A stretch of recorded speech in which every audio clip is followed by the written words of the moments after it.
Okay, hello. Happy July, everybody. So last time talked about gathering herbs, and previous to that, we talked a little bit about growing them.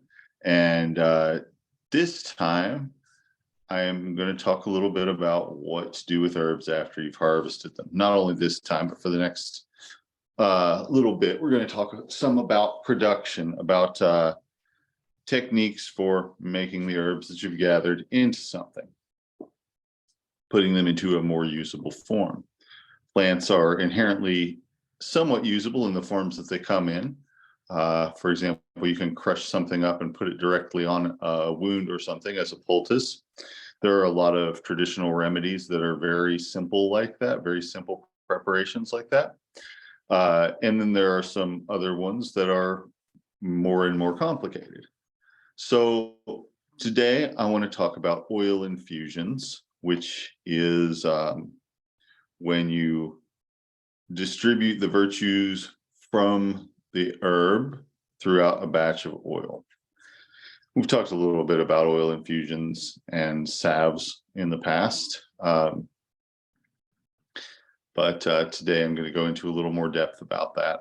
So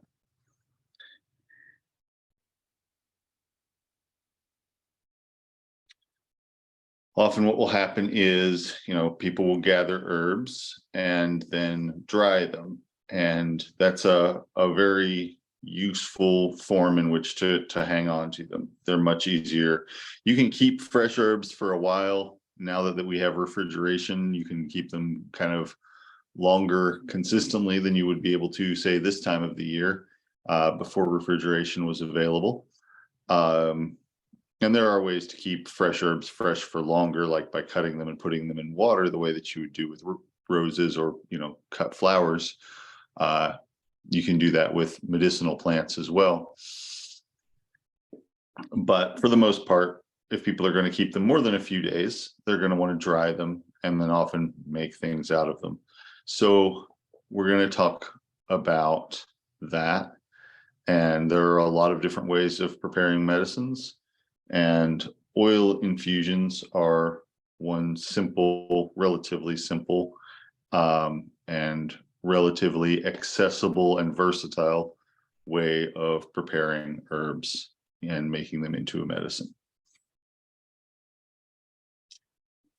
So an oil infusion is anything where the herb has been allowed to soak in oil or been cooked in oil or had oil passed through it in such a way that the stuff from the herb that makes it medicinal has gone out into the oil. Now, an important thing to realize about that is that not all, and possibly even not most, of the medicinal substances in plants are capable of being distributed throughout oil. So oil will dissolve certain types of things. Water will dissolve certain other things.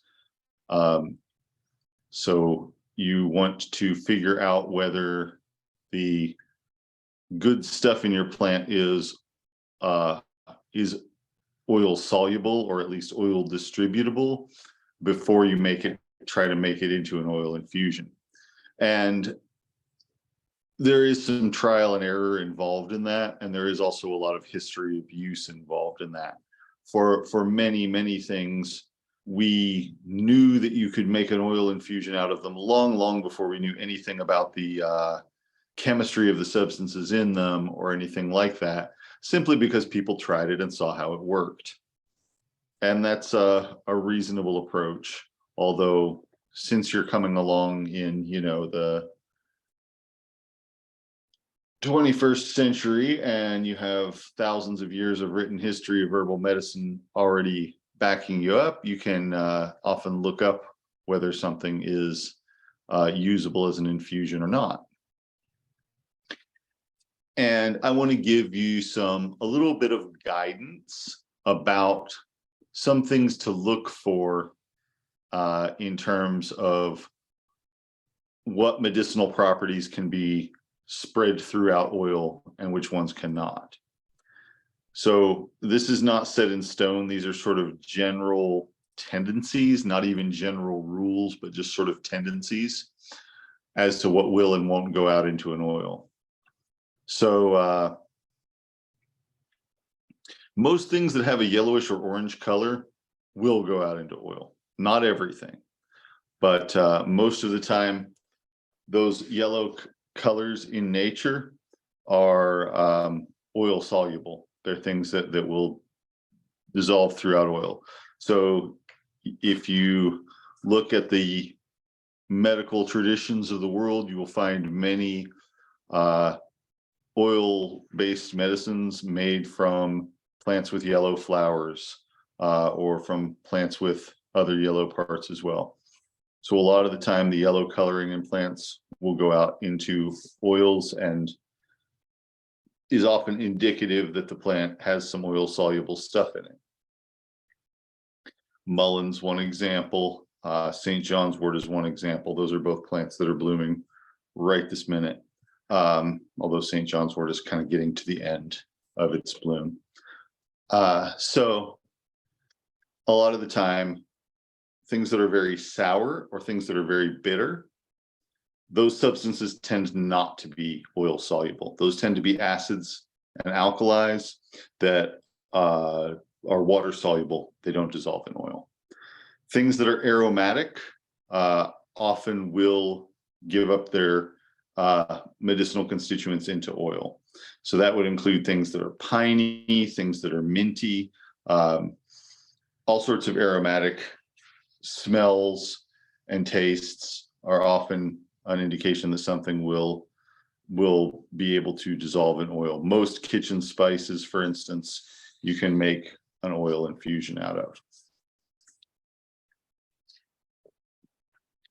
So these are some different things that usually go along with being oil soluble.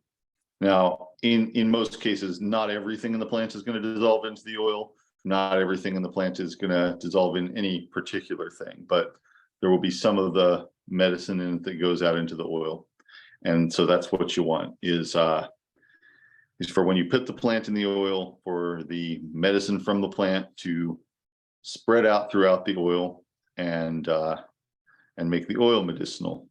And the oil is easily applied. It can be put on in a thin layer. You don't have to have a big wad of crushed wet leaves taped to your body or anything like that. A lot of oil preparations can also be taken internally. There are a lot of oils that are used externally, topically.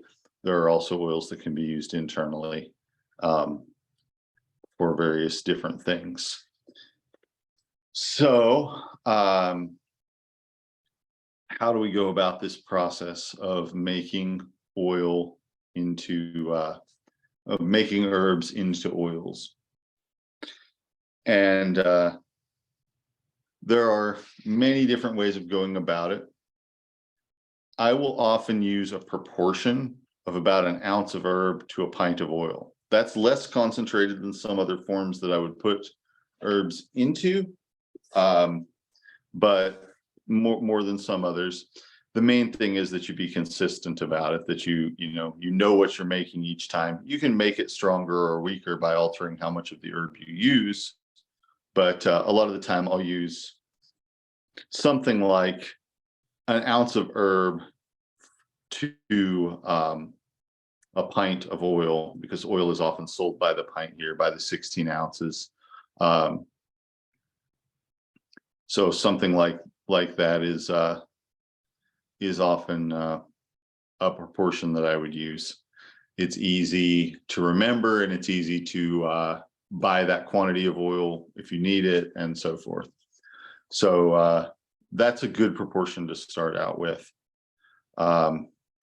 Generally, when you're doing this, you're going to want to start with, and I know I talked about this already, but you're going to want to start with very dry herbs to put in the oil, because moisture and oil don't mix, and they will tend to make the oil go rancid.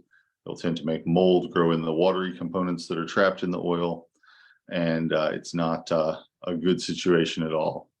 And lots of people who are early on in their herbal medicine journey end up ruining a lot of medicine because they try and use wet herbs to make oil infusions and salves and things like that. So that's something that we want to not do. Oh, and just to clarify a little bit of terminology here, an oil infusion is any herbal preparation in which the oil has been used as the means of extraction to get the good stuff out of the herb. A salve is basically an oil infusion that is solid at room temperature. And that can be achieved by using oils that are solid at room temperature, or it can be achieved by adding something like beeswax to make the oil solid at room temperature after you've made the oil infusion. So a salve is more solid, more like a grease rather than a flowing liquid oil. If you have it in a container and you turn the container upside down and it doesn't fall out, that's a salve. If you turn the container upside down and it does pour out, that is a liniment. Salves and liniments are for topical use. We use those terms for things that are applied topically to the skin, or to wounds or whatever, sometimes to the hair. But those are essentially the same topical preparation, and they differ in that one of them is liquid and one of them is solid at room temperature.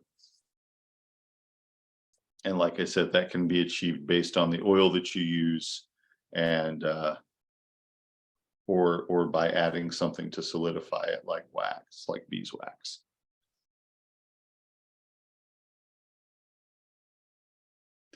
So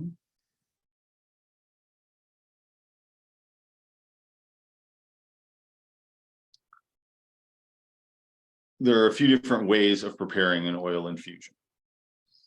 And the two I want to talk about today are either a cold oil infusion or a hot oil infusion. So the cold oil infusion is just you put the herb in a container and you pour the oil over it and you let it sit. I'll show you an easy.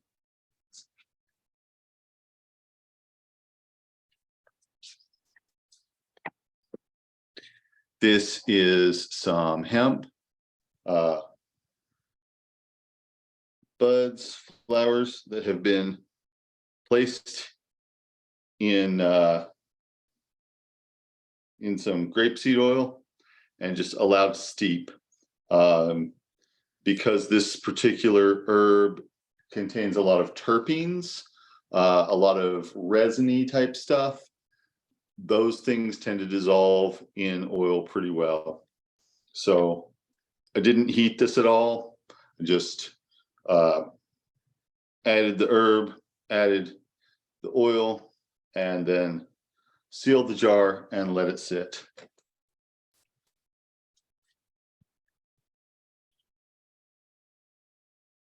Compared to tinctures and teas, oil infusions take longer to reach their maximum strength.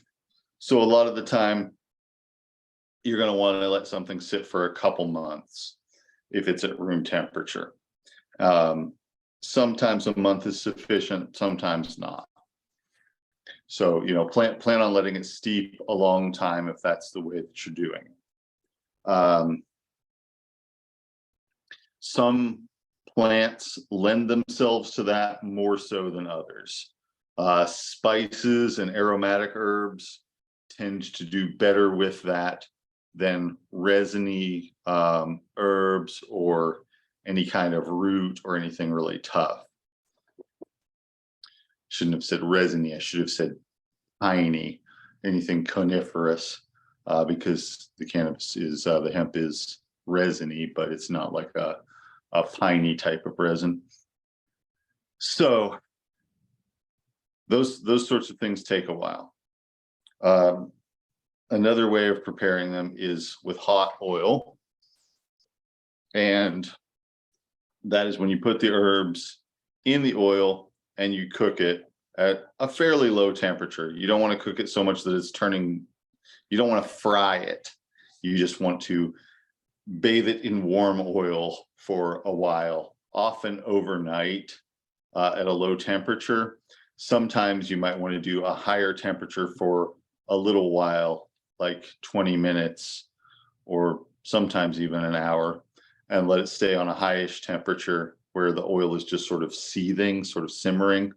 But you don't ever want to be cooking it to where the herb is turning darker colored and burning and that sort of thing in the oil. That's usually not something that you want. So the piney type herbs do well with that type of thing. Pine pitch, you can actually take resin from pine trees and melt it in oil, makes a very nice salve for, it's an antiseptic salve. It's also a decongestant that can be applied topically, break up congestion and increase circulation to the fingers and toes if somebody's having numbness in their fingers or toes. So that's something that I use pretty often. And that would be an example of a warm oil infusion. And those are honestly much more often the way that I make herbs when I'm making an oil infusion is to use something that's warm. Often I will, like I said, heat it up to about a simmering temperature where the oil starts to bubble just a little bit with little tiny bubbles, and then I'll turn it off or turn it way down. Like if I have it on a stovetop, I have a temperature that says like warm or something like that, which is just below simmer, or else have it in a slow cooker where it's on low and it's a very low temperature, not a boiling hot temperature, but just a very, very warm temperature. And I think I mentioned before that when I didn't have better equipment, sometimes what I would do is put the stuff in a jar and sit it next to the hot water pipe, next to or on the hot water pipe of the hot water heater, where I knew that it would be, kept warm at basically like a bath water warm temperature for a long period of time. So there are a lot of traditional herbal remedies that are made that way. And in the past, sometimes people would put them in a hot place, like in an attic or on the outside of the chimney of a house where the rocks would be hot, but not fire temperature, just hot from the fire, but with having dispersed through, a foot or so of rocks. So people would sometimes have places built into their chimneys that were for sitting things like that to keep them warm. I mean, they used it for food as well, but a warming chamber. So, just having it be in a hot place. It doesn't have to be, a specific piece of equipment that's made for that. Although if you do have, the equipment, that can be nice too. So a lot of herbal oils are made that way. St. John's wort, I talked about that one being made that way. And that's a really nice remedy. Mullein oil, you can make the same way. You pick the flowers off of the mullein and heat them in oil. And that's a remedy for circulation and for the nervous system. It can be applied topically to help circulation to the skin, and it can also be taken internally as something that is sort of calming and mood stabilizing. So that's a very useful way to prepare a lot of different herbs, including some of the ones that we'll talk about later in this class. Let's see.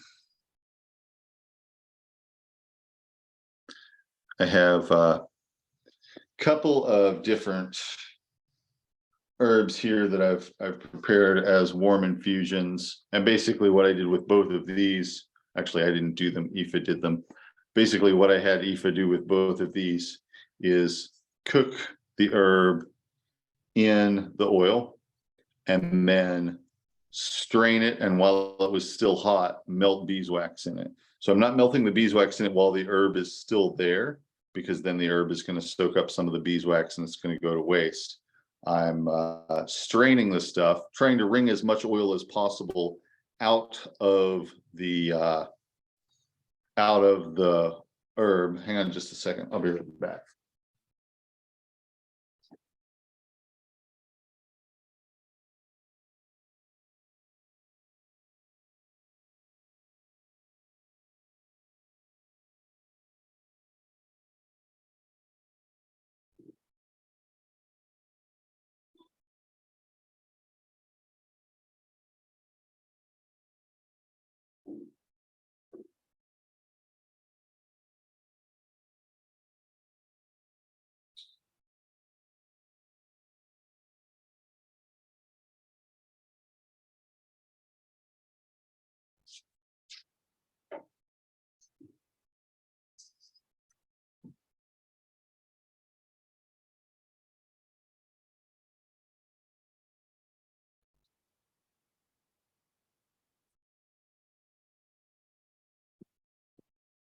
Okay, so a lot of the time in this scenario, what I would be doing, I might be working with hot herbs and oil that I wouldn't want to touch directly.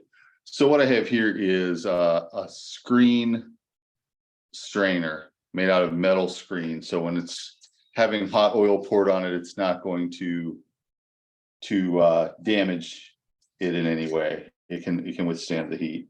And then a bowl that can also withstand the heat. Now the herb I have here is not hot, but if it were, it would be the same type of thing. We would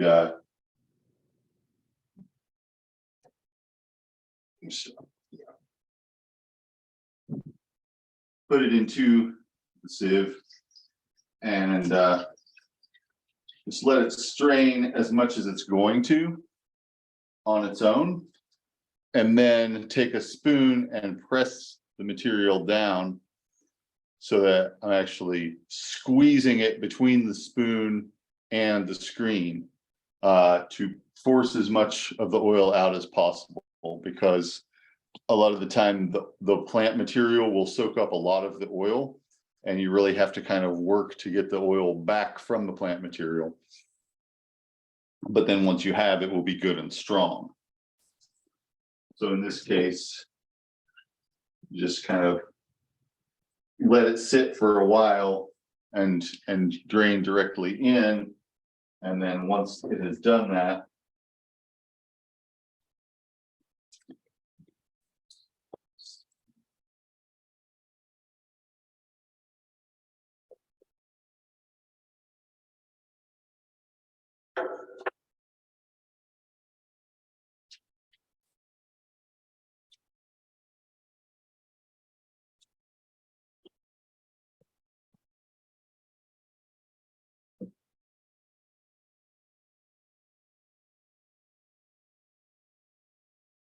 once it's strained as much as it's going to just from gravity, I would take a tool and kind of make sure as much of the plant material as possible goes into the strainer.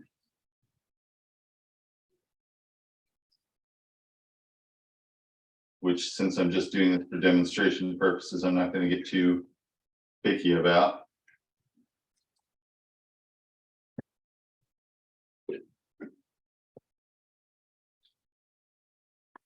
But then once I have that plant material where I wanted it, I could hold the strainer up so that it's not down in the oil and press as much of the oil as possible out. And for this, really a long-handled spoon is probably a really good piece of equipment. A pestle works well too. But the idea is just to, without getting your hand in direct contact with the hot material, which if we were doing this with a hot oil infusion, it would be, too hot to touch, at least too hot to touch comfortably. Squeeze the stuff out until you can't squeeze out any more liquid. And there's always going to be some oil left in the plant material that is maybe going to go to waste. It's not as easy to compost plant leaves that have been oil infused.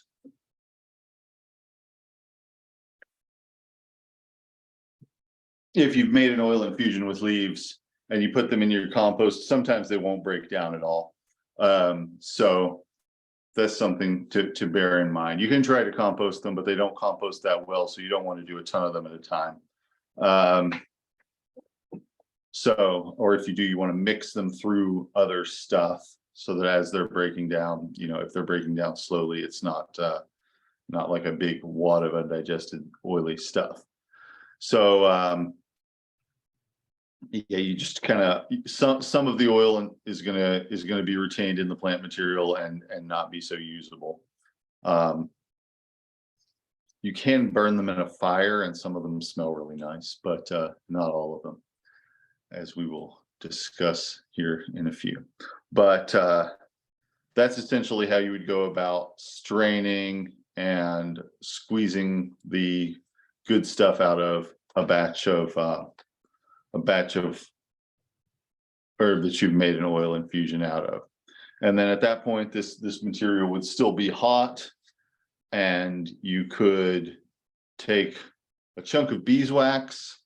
I usually use a 1 ounce chunk of beeswax in a pint of oil, and then just stir it around until it melts. If you buy beeswax, I've been getting beeswax from local beekeepers, and it's actually much cheaper because a lot of the time, if you contact the local beekeeping association wherever you live, there probably is one, and your county extension office probably knows how. That's the Department of Agriculture County Extension Office probably knows how to get in touch with them. And they probably have extra beeswax that they'd be willing to part with for not a lot of money. If you buy beeswax through Frontier or other places, it's pretty expensive. It's it's not prohibitively expensive, but it does add some costs to your products if you're making a lot of them. So I usually use 1 ounce of beeswax. But if you're buying it, you can also buy it in little granules where it's just very tiny little, like poppy seed sized or so balls of wax that you can stir in, and they melt really quickly.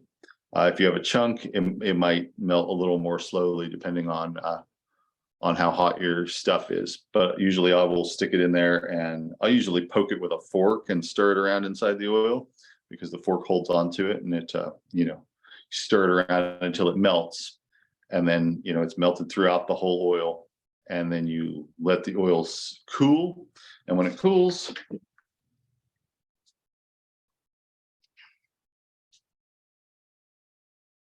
you get something like this. This is some black seed salve, and you can see that I've scooped some of it out and given it to people, and it does not run really. It's got a pretty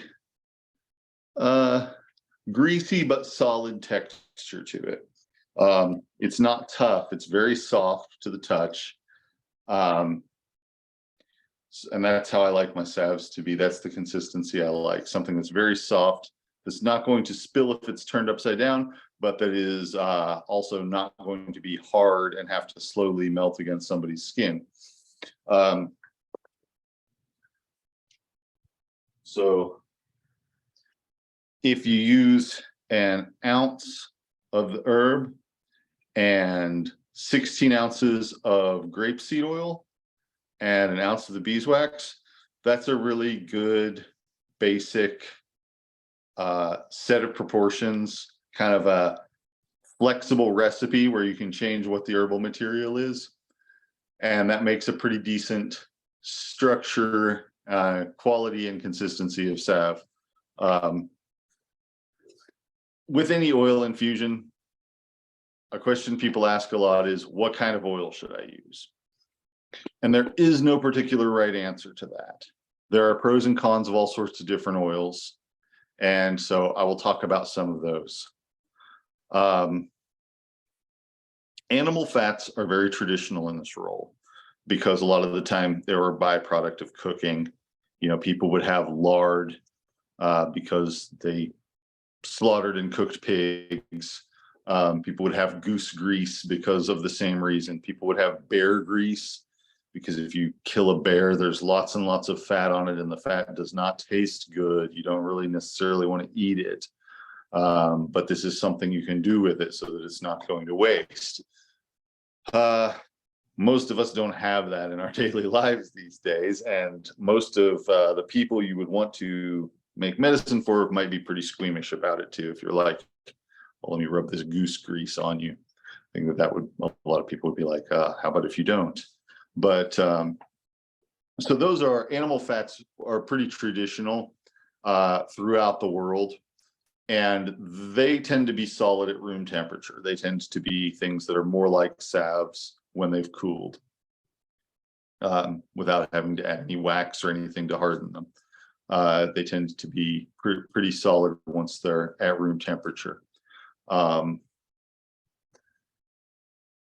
Tallow, which is beef fat, is harder at room temperature than lard, which is pig fat, and lard is harder than goose grease.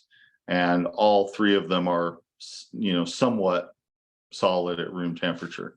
They're not super solid, but they're at least kind of like the consistency of softened butter or something like that. Butter is also very much a traditional thing that people have used for oil infusions. It's especially common in Ayurvedic medicine, the traditional medicine from India. But in other places of the world that are dairying cultures that milked animals or that do milk animals, butter as a basis for herbal remedies is really common. Again, in my practice, I'm mainly not using that because people would be squeamish about it. People would be, I don't like the sound of that.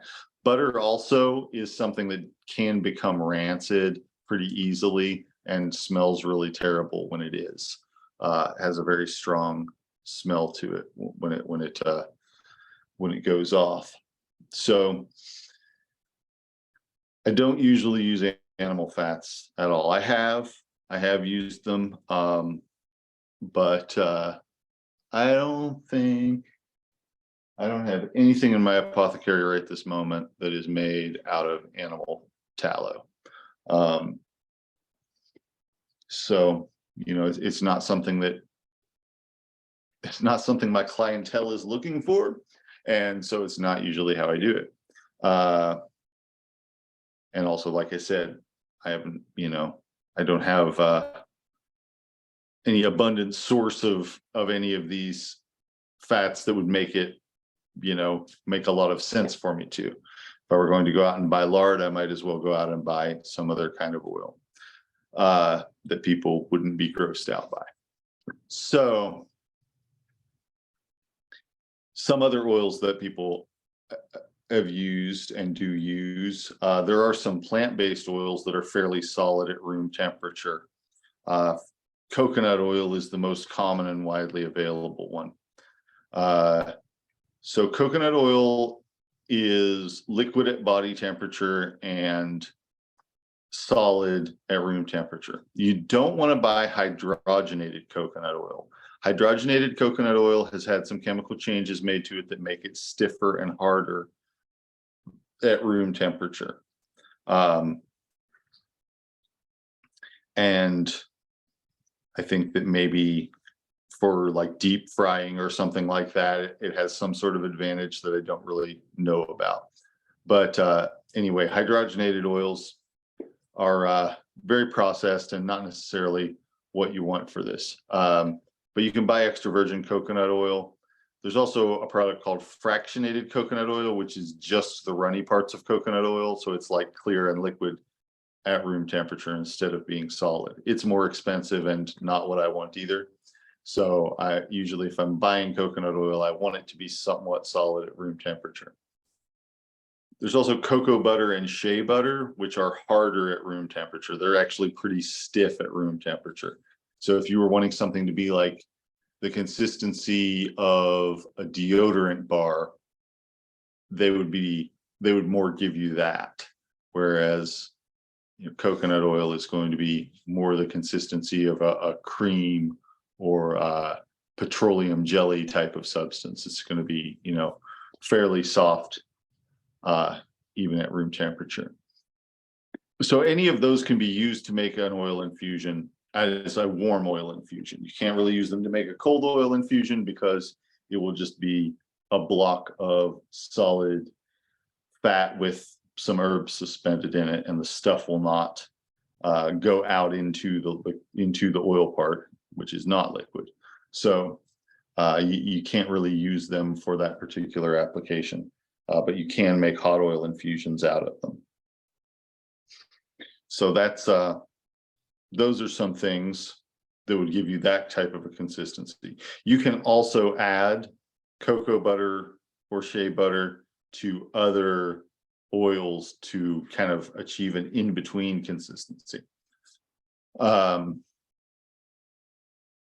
Some of the liquid oils that I use most frequently, the two that I use the very most frequently are grapeseed oil and sesame oil. My favorite thing about grapeseed oil is that it doesn't really have much of a smell of its own.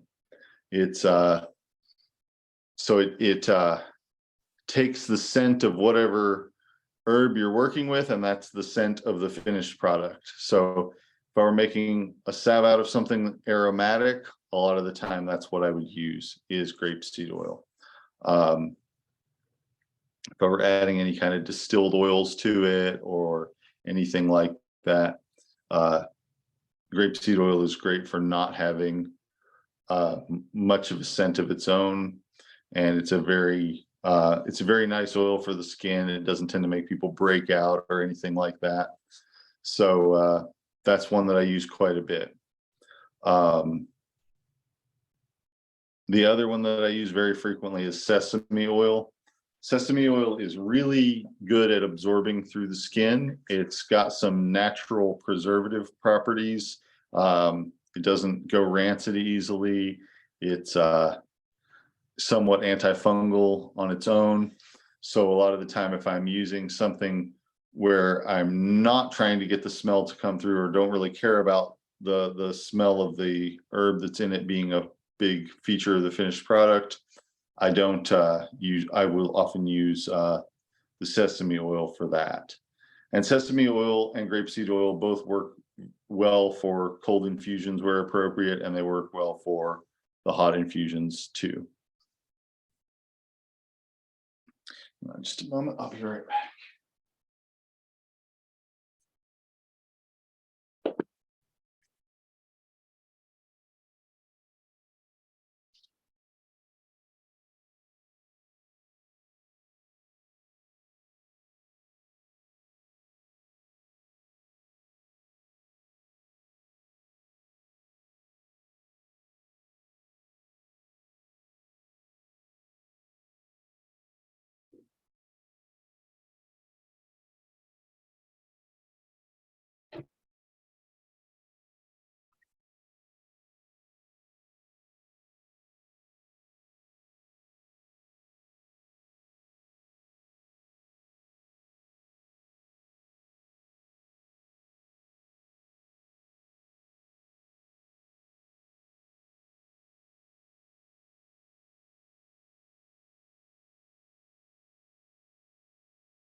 All right, so sorry about the interruption. So sesame oil is probably kind of like my go-to oil for a lot of the herbs that I make infusions out of. Um, it's certainly not the only one that I use, and Huh? and I think it's important No, getting past. to be flexible because um,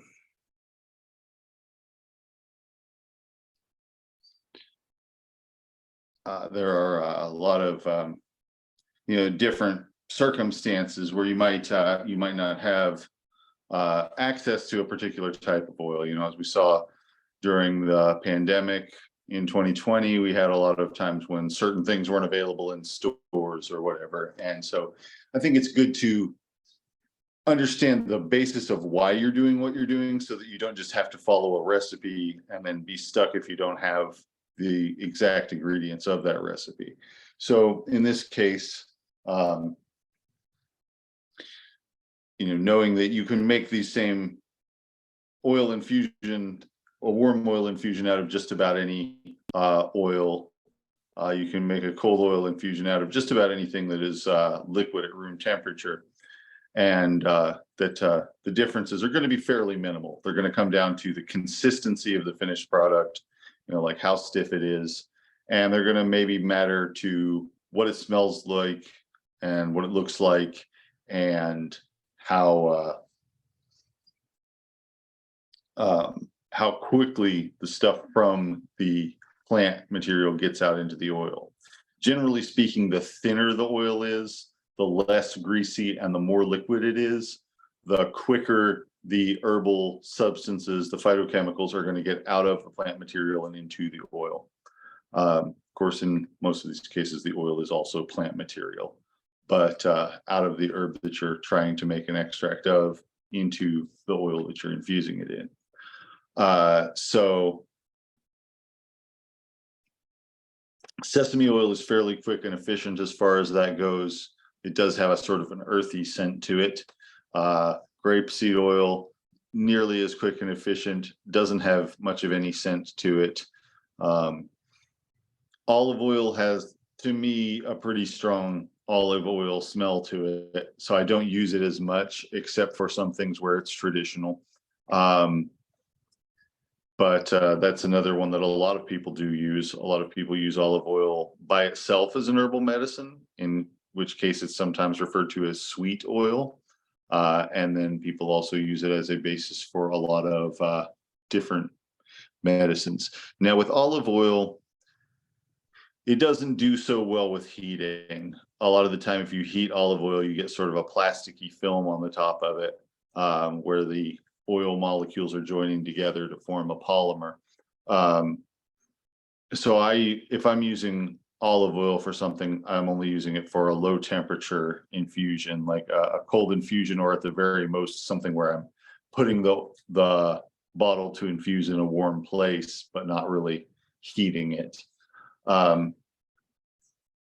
So it is traditional for a lot of things. It does have a green color to it. So does grapeseed oil. Sesame oil doesn't really have that much color to it. Very little yellow color to it. Avocado oil and coconut oil don't really have much color to them in liquid form. Coconut oil, of course, is white or cloudy colored when it's solid. So walnut oil is another one that I use. I sometimes make my own walnut oil out of black walnuts because that is an oil crop that grows where I live. It grows wild where I live. I don't ever use corn or soybean oil. I consider these to be very,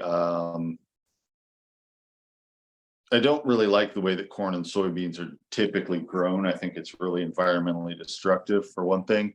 But for another thing, just as products, there are things that they're very industrial byproduct type of things. Corn and beans don't really have a lot of oil in them that you would notice if you were just eating corn or beans. If you've ever eaten corn on the cob or edamame, you've noticed that it's not like really greasy unless you add something to it. So in the case of corn oil and soybean oil, which soybean oil is often just called vegetable oil. If you've ever wondered what vegetable oil is made of, it's typically soybeans, though they're not promising that it's soybeans. Sometimes it's cottonseed, which is not food either. But they're using solvents to extract the oil from these seeds, using things like hexane that are petroleum solvents, sort of like paint thinner type stuff, to extract the oil out of these seeds, and then they're using a vacuum to evaporate off the hexane, leaving the plant oil behind that's been taken out of the cells of these plants. So to me, that's a little bit way too industrial for what I want to use for medicine. Doesn't really feel or seem like something people should be putting in their bodies. Not that somebody's going to fall over dead from it or anything, but it just doesn't really seem like good medicine to me. So I don't tend to use those things at all. I don't use them for food or for medicine. So most other oils are pretty decent. You know, they're all going to have their pros and cons. I would encourage everybody to try making some oil infusions and see what you like. You might find that something that I didn't like, you really do like. And so different people are going to have their different aesthetic and functional preferences. I'm telling you what mine are as a starting point, not as something where I'm trying to be dogmatic or say only do it this way. So keep that in mind. So I talked about the fact that some oil infusions are taken internally as well. And this can be a pretty decent way of using herbal medicine inside the body. Some people object to using alcohol at all. Some people don't like the way it feels or anything. So oils are a pretty decent delivery mechanism. Your body is really good at absorbing oil up to a certain point. And that point is somewhere around 30 milliliters at a time. Most people, if they eat a meal with 30 grams of fat in it, their body can digest every tiny little drop of that fat, and there won't be any fat that comes out in the stool. None that's passing through a person's digestive tract without getting absorbed. So, and again, fat is the same thing as oil. We use the term lipid to refer to both of them, fat to refer to ones that are solid at room temperature, and oil to refer to ones that are liquid at room temperature. But when we're talking about nutrition, we refer to all of them as fats. So if you say that something has, 30 grams of fat in it, that fat may very well be oil. It may very well be, in liquid form. But that's just not how we talk about it when we're talking about it as nutrient content. So your body can absorb about 30 grams of fat in one sitting, in one meal. If you get much more than that, it will tend to just sort of grease up someone's inside and come out undigested. But almost everybody can take 2 big spoonfuls of an oil infusion and absorb every little bit of it without their body wasting any of it. And that's a large dose for a lot of oil infusions. So different oil infusions are useful for different things. One thing that is an exception to what I just said would be castor oil. Castor oil is not very digestible at all. People take that as a medicine simply because it comes out quickly and is just kind of slightly warming to the intestines and causes things to move along quickly, both because it's lubricating and because it's slightly stimulating or irritating to the lining of the digestive system. So castor oil is an all right thing topically. There are a lot of hair and scalp products that use castor oil. There are various different salves and wound care things that use it as well, but it's not very digestible. So if it's taken internally, it's usually being taken as a laxative.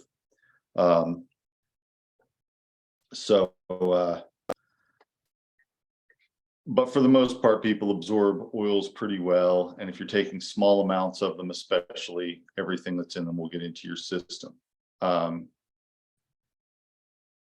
One that's popular right now is what I was just working with, CBD oil, which is made from hemp. That's gonna, be a pretty efficient delivery system for getting the cannabinoids, the various different terpenes and things like that from plants, from the hemp plants into the bloodstream. It's not going to get in all at once. It's going to get in over the course of a little bit of time. So that's another thing about oil infusions is, compared to tinctures or teas, they are perhaps a slightly sustained release type of thing, where it's maybe not all going into your bloodstream at once. It's maybe going in over the course of a little bit of time, not a long time, not 4 hours or anything, but maybe over the course of an hour, something like that. There are also oil infusions that are used sort of internally, but not completely internally. Like, for example, oil sprayed into the nostrils, or oil that's rubbed on the inside of the mouth. One thing that I have here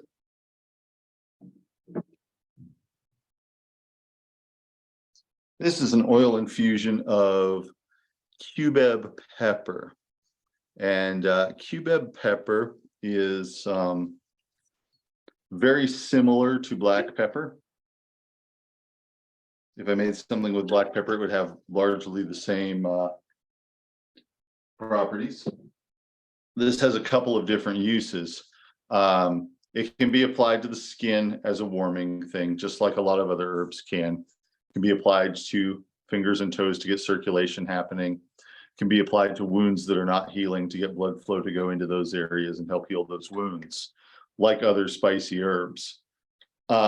It's also used on the gums, for receding gums, because it helps them to heal. It sometimes will actually help reverse a little bit of the receding of the gum line, which not many things work well for that, but this does sometimes if it's rubbed on the fingertips and then rubbed on the gums once or twice a day.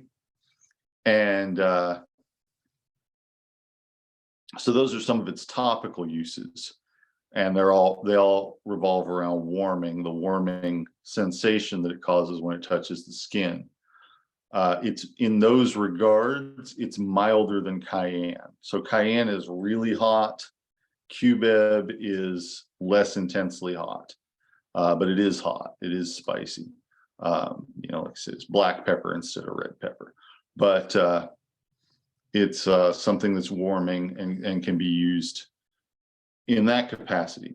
If it's taken internally, like a spoonful of it taken internally, and this would be like more like a teaspoon or half a teaspoon at a time, then that can help dryness throughout the body. So if somebody has dry eyes, dry sinuses, vaginal dryness, scantness of semen, anything like that, where there's just not as much fluid going where it should be in the body, it's really helpful for that. And so it's been valued for that at various different times, and it's a good remedy for that, which is something that a lot of people experience as they age, and also something that a lot of people experience as a reaction to various different medicines, including antidepressant medicines, including some chemotherapy drugs, some biologics for inflammation, for inflammatory conditions and things like that. So it has a wide range of things that it is useful for. It also has some situations that it's bad for. You wouldn't want to take that if you had an ulcer. It would make it burn really bad. So that is basically cubeb pepper, which, like I said, is basically like a different species of black pepper. It's a very similar thing to black pepper. There's also another one called long pepper, and then there's also black pepper.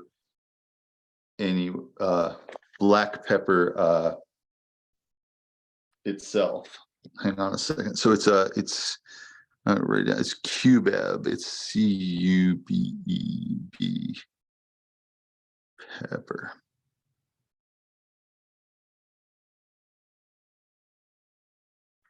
And yeah, it's a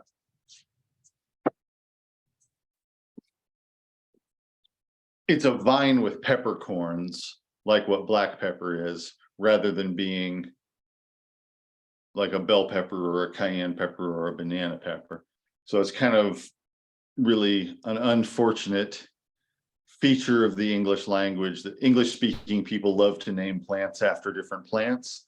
And so we end up with two entirely different types of fruit that are called peppers, which is, terribly disorganized.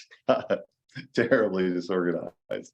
It's in the genus Piper, Piper, which also includes kava, which is a completely unrelated plant. I mean, no, it's not an unrelated plant. It's a very different form of medicine because it's made out of the root rather than the fruits. So yeah, that's cubeb pepper. It's a good traditional remedy that is not really widely used these days in the English-speaking world. It's maybe still used some in India and Southwest Asia, but has largely been forgotten by English language herbal literature of the last couple generations. So that's an oil infusion that can be used internally. Another oil that I sometimes use internally is called bacopa oil. Bacopa is a semi-aquatic plant. There's a variety of it in India called Bacopa monnieri that is the usual medicinal plant in commerce. There's also a local variety called Bacopa carolina, which I grow in the pond in my garden. And so they're very similar plants. Taste-wise, I wouldn't really be able to tell them apart. Oil infusion of Bacopa is a traditional remedy from India and has a long history of various different uses. It's used for a type of head massage, a traditional type of head massage called Shirodhara that's meant to be soothing to the mind. It's almost like a brain massage where you're massaging the scalp with a slightly sedative transdermal medicine. But it can also be taken internally for a variety of nervous system issues, just kind of as a general support to the nervous system. And I use Bacopa both in tincture and in oil form for mental clarity, for memory loss, for mental disturbances, like if somebody is paranoid or delusional or something like that, it can be somewhat helpful for that.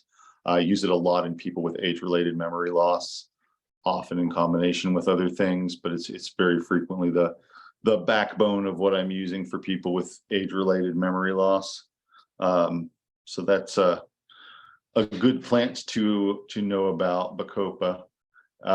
And the oil infusion of it is the most traditional, long-standing variant of how it is used. And sesame oil is the traditional oil to make it in, although nariyal coconut oil is also traditional. And in the old days, it would have mostly just been a question of what oil lives where you live, what plant that makes oil grows where you live. Is it coconuts? Is it sesame? Is it something else? And so, that's that has often been not something people have had to agonize over because they just used whatever it was that they happened to have, which, sometimes that was bear fat and sometimes it was coconut oil. Just kind of depended on whether you lived in the bare woods or whether you lived where there were palm trees. So I encourage everybody in modern times not to agonize too much about it either, just to understand the basics of why the things are happening, and the fact that certain substances will just kind of melt in oil the same way that sugar would melt in water. If you put sugar in oil, it's not going to dissolve very well. If you put a chunk of beeswax in water, it's not going to dissolve very well. If you put beeswax in oil, it'll dissolve. If you put sugar in water, it'll dissolve. So oil dissolves oily things, sugar dissolves things that aren't oily. And this has to do with actually whether the individual molecules of the substance have a positive charge at one end and a negative charge at the other end, the way water does, or whether they don't have that. And so the things that have what we call polar molecules, where they have a positive electrical charge at one end and a negative electrical charge at the other end, those ones dissolve in water, which is also a polar molecule because of the magnetism of the water helping to sweep up those types of molecules. And then if it's not that sort of thing, you're going to need the oil to dissolve it, which is going to separate out things that don't have that type of magnetic force to them. If the molecules do have that type of magnetic force and you try to dissolve them in oil, what's going to happen is they're all going to find each other. They're all going to stick together in a droplet and separate themselves from the oil, which, if you've ever mixed oil and vinegar in salad dressing or something like that, you've seen the process I'm talking about. The oily stuff and the watery stuff don't like to mix with each other. So a lot of plant molecules will dissolve in the oily extracting medium, and some other ones won't. So it's a little more complicated than what I just said when you get into plant molecules and plant substances, because sometimes you have something like a resin or a latex that isn't just one single substance. But a lot of the time, whatever the predominating substance is will determine what its physical properties are going to be like as far as that goes. So yeah, so try and experiment with different oils and dry herbs or resins. There's a lot you can do with it. Don't be too afraid of getting things wrong. And don't be too focused on getting things just perfect, because there isn't necessarily such a thing as just perfect. There's certainly such a thing as wrong, but there are lots of things that aren't wrong. So, if you are trying to make an oil infusion of something like myrrh, which is a resin, it's a gum. It's something that leaks out of a tree and dries, and then you can dissolve it in warm oil, because at certain points the myrrh itself melts and the oil will take up all the good stuff that's in it, and you get a wonderful balsamic mixture out of that. And that's a remedy that people have been using for centuries upon centuries, both internally as an anti-infective and topically for infected wounds, things like that. It's really good stuff, and create a barrier over healing wounds to help them heal faster, help keep bacteria from getting into them. So, if you made that, it wouldn't matter so much whether you made it in olive oil, the way that they would have done in the Mediterranean area, or whether you made it in sesame oil, the way that it would have traditionally been done on the Indian subcontinent, or whether you made it in coconut oil, the way it may have been done in some other areas. Any of them would work just about as well as each other, and all of them have been done before, and all of them have a long and illustrious track record. So don't worry too much that you're not doing something exactly right, because it's probably something that is perfectly adequate. Worry about doing things that are good enough instead of doing things that are perfect, I guess. But lots of different ways to prepare plants in oil, and lots of different plants that lend themselves well to that process. So I wanted to talk about a couple different herbs today that do work well as oil infusions. Hang on just a second.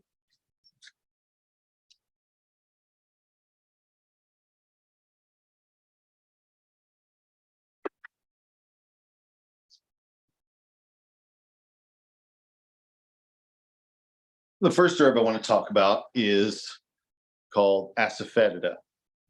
And asafoetida is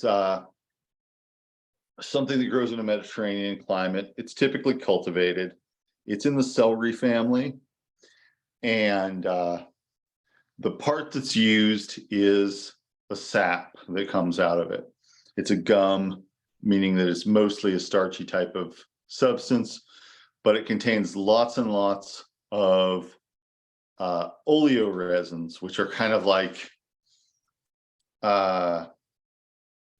they're partly oil and partly resin. They've got terpenoids, which are aromatic compounds, and they've got oily type compounds. And then they've also, in those, they have a lot of sulfur compounds. So asafoetida is a very strong smelling plant medicine. And you usually just need a little bit of it. So if you use the 16 ounces of oil to 1 ounce proportion, you're going to make a really strong oil infusion out of it. This plant material is, well, if you buy it, it's often cut with rice flour. Don't worry too much about that. It's still going to be pretty strong. But this plant material is used a lot in Ayurvedic medicine. It's what they call a rasayana, which means that it moves the fluids in the body. And it is also something that has been used. It doesn't, as far as I know, doesn't grow in Germany, but it's a traditional, I guess you could say, remedy or practice in Germany to burn this, to cleanse negativity from areas and drive out evil spirits, I guess. The German name for it is Teufelsdreck, which means like devil's manure, devil's dung, something like that, because it smells very like sulfur and brimstone and very strong. So it's a horrible name for it, but it does have a really, really intense smell to it. And so, you know, rather than using something like sage, the Germans have traditionally used this stuff to create smoke in an area, and it actually will drive out insects and things like that too. But I don't really have much occasion to use it in that capacity, but I think it is an interesting cultural thing. It's like a powder, so if you sprinkle it on hot coals, it makes copious smoke, which is very, very sulfury and strong smelling. But as a medicine, I really like this as an antifungal. So a lot of the time, if someone has a persistent fungal issue, I will give them ferula or asafoetida oil to take internally. And what happens is really neat, I think. I think this is a kind of a neat trick, is that their body absorbs the substances from the asafoetida, the sulfur compounds and things like that, that make it antifungal. And that actually comes out in your sweat. So you're actually sweating out those antifungal compounds. So if somebody has, for example, a fungal infection in their scalp, which can be a really hard thing to get to treat from the outside. But if you give them something like this, the sweat as it comes out will kill the fungus. So that's a really useful way of doing it. Same with like people's feet. People get athlete's foot, they get toenail fungus. I always give them something topical to use for that. But because feet are often required to be in shoes, you know, if you're out in public, you pretty much have to have shoes on. If you're at most workplaces, you have to have closed-toed shoes.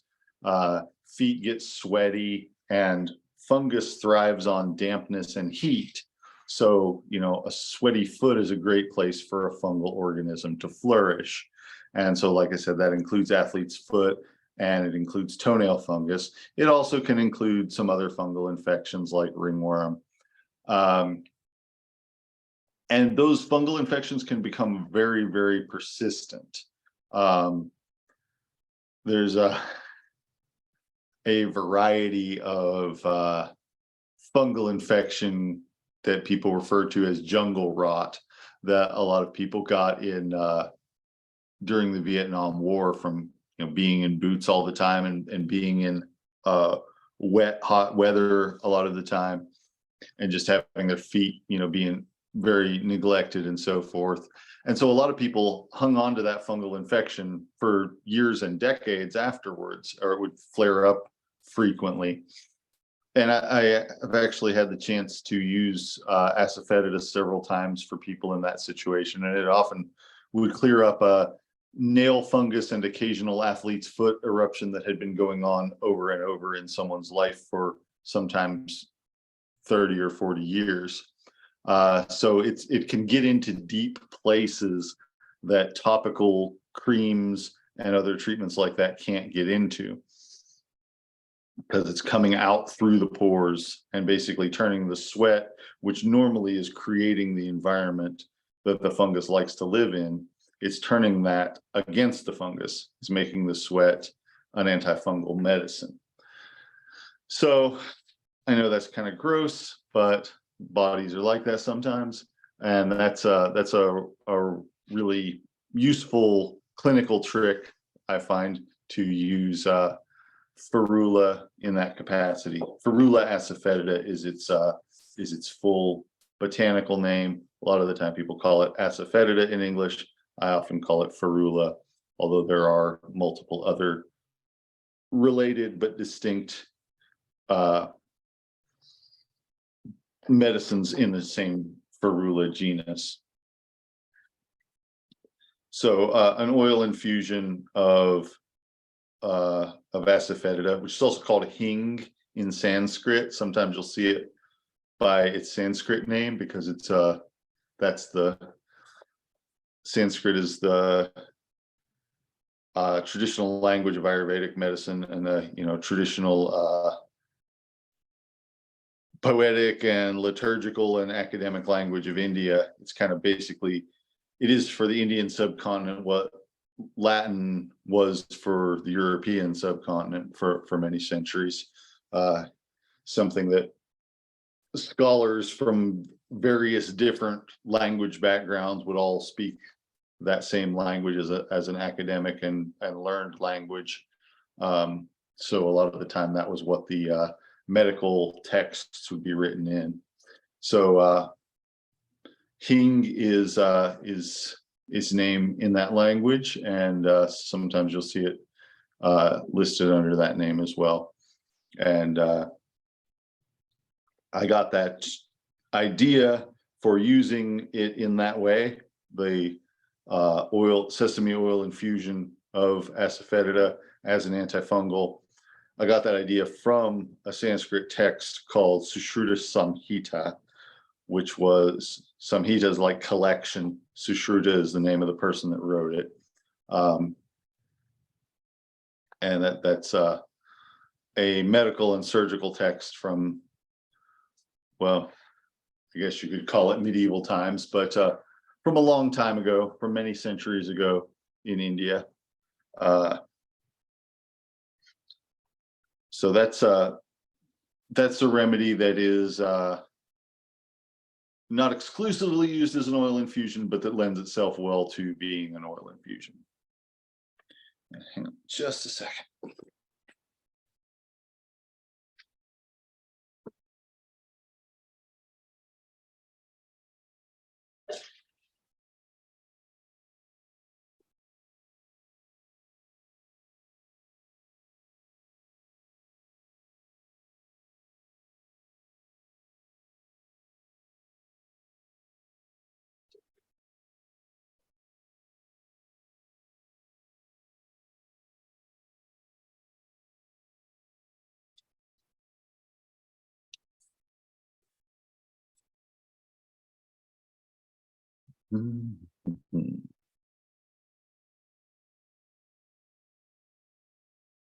So the other herb that I want to talk about today is comfrey. And comfrey is Symphytum officinale. And it is, let's see if I have a picture of it here. I think I have a picture of it that I can share.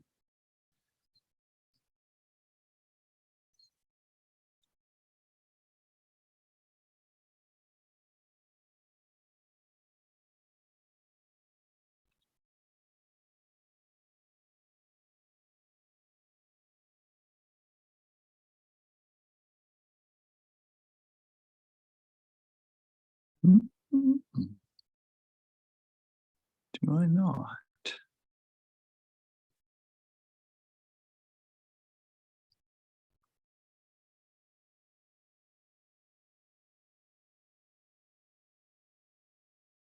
Well, I thought I did, but I can't find it easily right now. Comfrey is not a native plant in North America. It's native to Europe and Asia. And so here it's usually grown in gardens. And there are a couple of different varieties, a couple of different plants that people are calling comfrey that are similar but not identical. They're all Symphytum. Some of them are Symphytum officinale, and some of them are other species and other hybrids. The real stuff has black roots and it grows very aggressively. And in Eastern Kentucky, where I grew up, this was a very popular medicinal herb that people grew. And once you plant it, you don't ever have to plant it again. It will very reliably grow year after year. And often if you plant it in a flower bed, it will take over that whole flower bed because it grows, the roots grow under the ground and put up new plants from the root. And it also produces a lot of seeds. The leaves are dark green and have a sandpapery texture to them. And the flowers are usually purple, very occasionally white. And have a pretty distinctive appearance to them because they're kind of in a little spiral that unfurls as it's growing, or as the flowers are coming into flower. Let me just check one more time if I can't find that thing.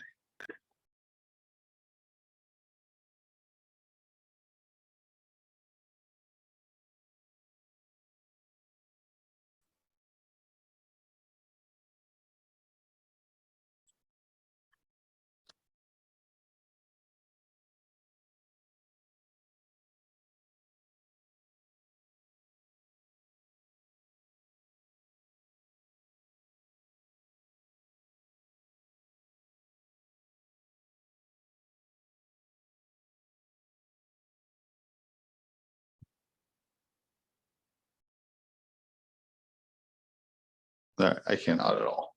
Okay, so both the roots and the leaves of comfrey are traditionally used. If you read about comfrey, you'll find that it's kind of controversial in herb world, I guess. And the reason for that is that there have been some cases of people having liver damage from consuming comfrey internally. And this type of liver damage is specifically hepatic veno-occlusive disease, where veins kind of grow shut. The cells that line the veins in the liver grow together, closing off the veins and making the liver lose functionality. And so that has led to, liver failure in some people. It's not a thing that has happened a lot of times, but so it's a potentially a pretty rare side effect. It's not clear whether only certain varieties of comfrey do that or whether most of them do that. It is known that the substances responsible are a type of substance called pyrrolizidine alkaloids. And there are lots of different pyrrolizidine alkaloids in plants.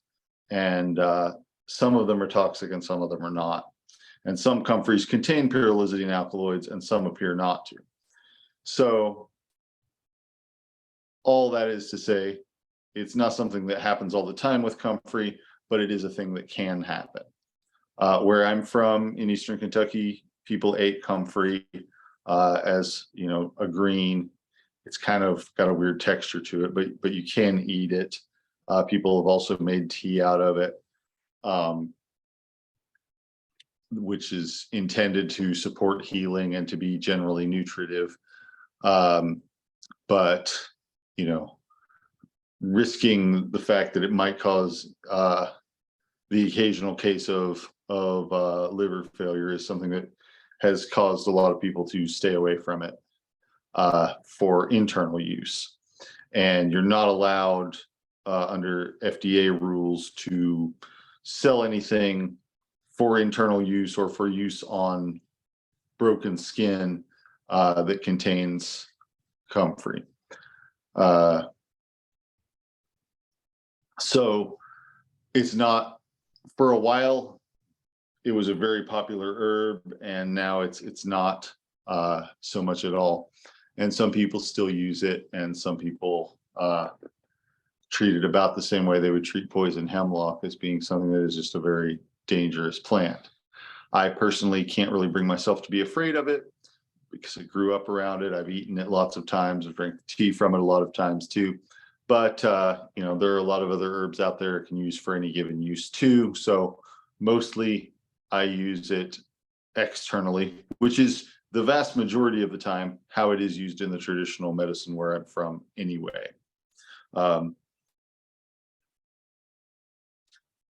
I made a short video about it on my Instagram a while back, but it was in Irish rather than in English. It was used in the traditional medicine where my family came from in Ireland, and it was also used in the traditional medicine where I grew up myself in Eastern Kentucky. And it's non-native to either place. It was brought to both places specifically as a garden medicine. One of the things that comfrey is most well known for historically is being used as a poultice to help broken bones heal faster.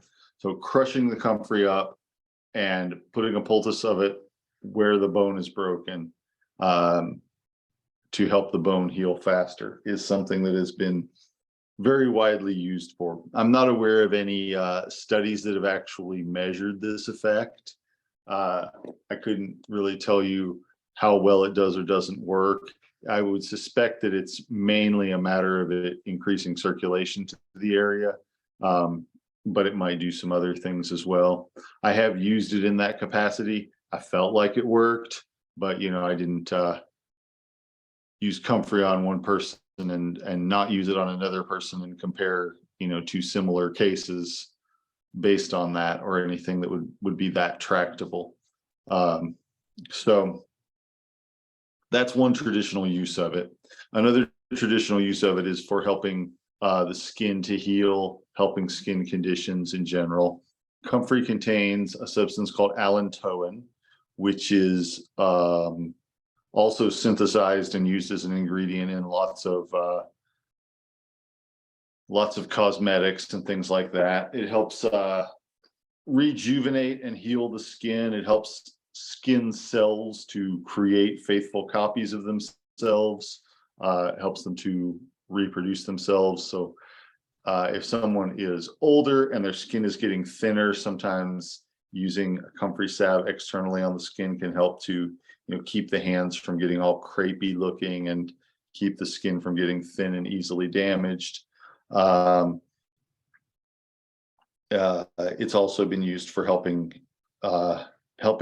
wounds heal, not during the initial phase, but you know, as they're healing up, helping to keep scar tissue from forming and things like that.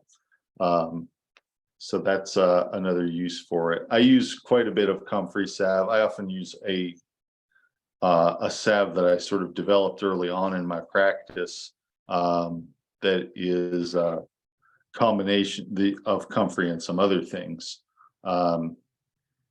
but the comfrey part is in there to help with healing, help to promote the process of the body's own healing mechanisms. And so, and that's made as an oil infusion of the leaf of the comfrey. And in that case, I'm heating the leaf, I'm picking it fresh, putting it in the oil and heating it until it is crispy and dry. And so that the oil has dried out and the leaf has dried out and any moisture that was in there has evaporated. But that's a plant that I use a lot for that. The root of comfrey contains a lot of the allantoin as well. It also contains some water-soluble starches and bitter substances and things like that. Pyrrolizidine alkaloids probably don't come out very much into an oil infusion because alkaloids are mostly water-soluble. So again, that's not something that I have measured. That's something that I expect to find based on what I know about the type of molecule it is and how those molecules usually react to oil versus non-oily extraction medium.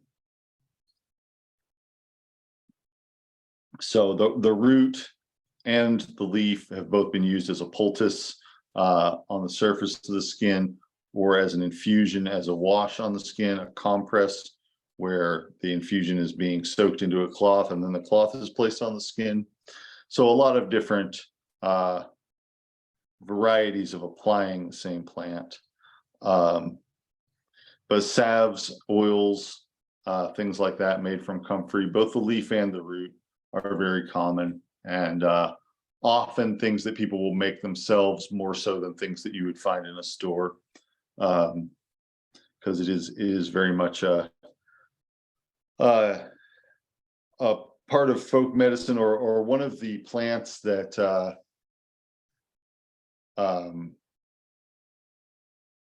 sort of thing happened over the course of the 20th century where the number of medicines that the average person was familiar with, as far as plant medicines go, got smaller and smaller. So at the beginning of the century, you know, your average grandmother or whatever that was responsible for a bunch of people and did herbal medicine for, you know, a small to medium sized group of people, somebody like that would have probably known dozens and dozens of different plant medicines. And over the course of the next few generations, that dwindled to the point where a lot of people who still did that sort of thing knew far fewer medicines than their grandmothers and great grandmothers had. And comfrey was right up there with aloe as one that a lot of people still knew. A lot of people remained familiar with it. So it was something that that remained a very popular part of domestic medicine, part of you know, home remedies and things like that, even after a lot of other herbs had been neglected in this part of the world, and forgotten by a lot of people. Now, there were still people, of course, and are still people who know lots and lots of medicines, and so it's not like it's that way in every single household or anything, but that's often the trend, that people used to know a larger variety of plant medicines, say in the late 1800s compared to the late 1900s. And now that's going back up again, and more people are learning about herbal medicine, and more people, you know, are familiar with a larger number of plants and a larger variety of different types of remedies. And so comfrey is definitely one that's been a big part of the living tradition of herbal medicine here in Kentucky, where I live, and still is to some extent. A lot of people still have it growing out in their flower beds and stuff like that. And so it's a plant that oil infusion is one of my favorite ways to use it. And I always have lots of comfrey salve in my medicine wagon when I'm doing herbal urgent care, basically herbal first aid. So it's good for a lot of things, good for a lot of healing, you know, minor injuries and stuff like that. Strained ligaments and bruises and things of that nature that are maybe a little bit deeper than the surface level stuff. whereas, for a cut or a scrape or something like that, I might prefer to use yarrow, which yarrow I usually use as a spray, a water-based spray, but some of the substances in yarrow work fairly well as an oil infusion too. So I do use yarrow for, cuts and scrapes and things like that, but I use comfrey more for bruises and strains and occasionally fractures. I don't really have a lot of people coming to me with broken bones asking for help unless it's something where a bone has broken and it just won't heal, in which case I often use comfrey salve and also do moxa on it, moxibustion, which is a treatment using heat from burning herbs applied to the area. So yeah, comfrey and ferula, two herbs that lend themselves very well to making oil infusions out of.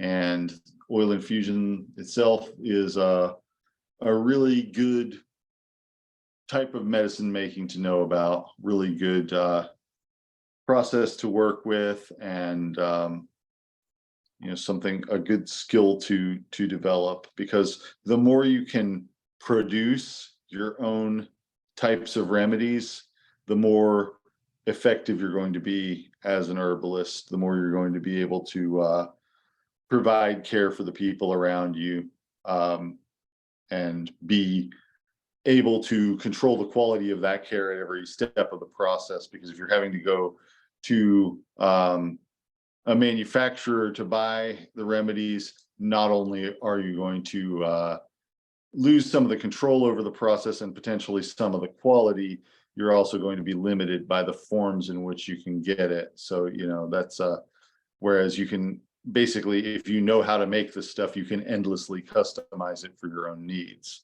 So that's kind of what I'm trying to give you the skill to do right now, is to be able to not only make some oil infusions, but to just have the modular understanding of the different parts of the process that you can kind of endlessly customize that to your own needs, whether it's by blending different hot oil infusions together and making them into a salve, or whatever. If you understand the process, then you can make variations to it.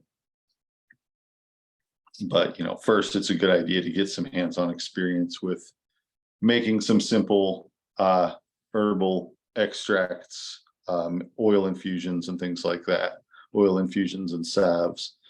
They can also make nice gifts and things like that too, especially if they smell good.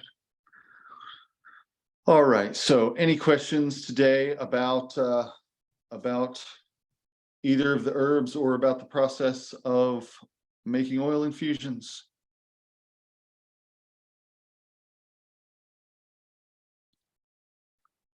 All right. Well, I know that it's really hot outside, but if you get a chance to get outside and look around at what's going on in nature, take a look at it. There's some exciting stuff happening right now. Blackberries are starting to get ripe. So yeah, things are changing as we're moving from early summer into the really hotter and drier part of summer. At least maybe it'll be drier. Starting to get some different plants happening, different plants blooming, different fruits happening, and of course we've passed the longest day of the year, and now the days are getting shorter, and so that too is affecting what is blooming. Also, if you're in central Kentucky, we had a fairly large wind storm type event here just recently, not the one we had in March, but just a few days ago. A lot of people lost power, but if you look around your area, you might find some branches and trees and things that are down, and that can be a good opportunity to harvest bark from things like oak or cherry that have medicinal barks, because you have whole trees already down, and if nobody harvests it, it's just going to go to waste. So you don't have to worry about taking too much, and you don't have to worry about climbing up in a tree to get to where it's at. So that's an opportunity that may exist in your area right now. All right. Anything else before we go? Well, thank you very much for coming. And if you think of any questions over the course of the next week, feel free to message me and I will talk to you again soon.